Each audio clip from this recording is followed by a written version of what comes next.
చంద్రబాబు నాయుడు గారి నేతృత్వంలో కూటమి అధికారంలోకి వచ్చి 3 సంవత్సరాలు కావస్తూ ఉన్నా కూడా ఇప్పటికీ వాళ్ళ భయమంతా మనం 3 పార్టీలు ఎక్కడ విడిపోతామో, విడిపోతే ఎక్కడ వచ్చే ఎన్నికల్లో ఓడిపోతామో అనే దాని మీదనే ఉంది.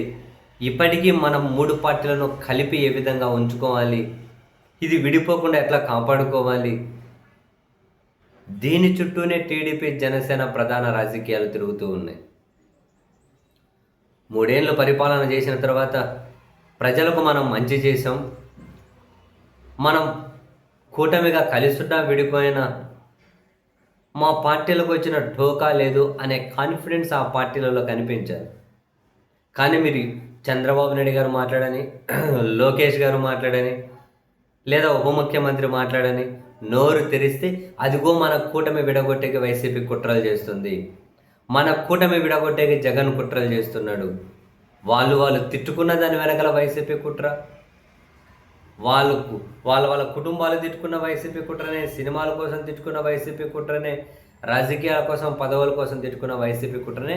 నోరు తెరిస్తే మనల్ని ఎడదీసే కుట్ర వైసీపీ నీచ రాజకీయం. ఇటువంటివి వైఎస్ఆర్ కాంగ్రెస్ పార్టీ వీళ్ళని వ్యతిరేకించే ఒక విపక్ష పార్టీగా వాళ్ళకి ఇష్టం వచ్చిన రాజకీయం వాళ్ళు చేసుకుంటూ పోతారు. వ్యూహాలు రచిస్తారు, లేకుంటే రకరకాల స్ట్రాటజీస్ ఎగ్జిక్యూట్ చేస్తారు. అందులో ఈ కూటమిని విడగొట్టేది వాళ్ళ ఒక స్ట్రాటజీ అయినా కూడా అందులో కూడా ఆశ్చర్యం ఏం లేదు కదా. వైఎస్ఆర్ కాంగ్రెస్ పార్టీ ఏమైనా ఈ పార్టీలను బలోపేతం చేసే విధంగా రాజకీయం ఎందుకు చేస్తుంది? మీరు ముగ్గురిని ఇంకో 30 మందిని కలుపుకోండి, మాకు వచ్చే నష్టమేమీ లేదు అని చెప్పి బయటకు వాళ్ళు ఖచ్చితంగా స్టేట్మెంట్లు ఇస్తారు. కానీ ఆ పార్టీలు ఖచ్చితంగా విడిపోతే మనం మరింతగా మనకు ప్రయోజనం కలుగుతుంది అని చెప్పి స్ట్రాటజీస్ ఎగ్జిక్యూట్ చేస్తారు. కలిసి ఉన్నా కూడా గెలిచే స్ట్రాటజీస్ వాళ్ళు ఎగ్జిక్యూట్ చేసుకుంటారు. అటువంటిది అసలు విడగొట్టి రాజకీయం చేయడమే మహాపాపం అంటే ఎట్లా కుదురుతుంది? ఆయన మనం కలిసి ఉండకపోతే మనం నిలబడలేము అనేటట్లు ఈ 3 సంవత్సరాలు వీళ్ళ పాలన ఉందా? అరే, తెలుగుదేశం పార్టీ లీడ్ చేస్తుంది, జనసేన పార్టీ అధికార కూటమిలో భాగస్వామిగా ఉంది. అయినా కూడా ఒంటరిగా పోటీ చేస్తే పటమని 10 స్థానాలైనా మనం గెలవగలుగుతామనే అటువంటి పరిపాలనలో జనసేన భాగస్వామి కాలేదా? మనం విడిపోయినా కూడా సొంతంగా అధికారంలోకి రాగలుగుతాం అనే పరిపాలన టీడీపీ చేయలేకపోతుందా? మరి ఇంకా మీరు ప్రజల కోసం ఏం మంచి చేస్తూ ఉన్నట్లు, రాష్ట్రం కోసం ఏం మంచి చేస్తూ ఉన్నట్లు? అంటే మీ స్ట్రాటజీ ఏంటి? ఇప్పటికి కూడా మనం తప్పు చేసినా ఏం చేసినా మనకు మద్దతు ఇచ్చే జనం ఎవరైతే ఉంటారో వాళ్ళందరం కలిసే ఉండాలి, కలిసి ఉంటే మనకు అధికారం ఉంటుంది. 24లో అదే స్ట్రాటజీ, అధికారంలోకి వచ్చిన తర్వాత 5 ఏళ్ల తర్వాత జరిగే ఎన్నికలు 29లో అదే స్ట్రాటజీ.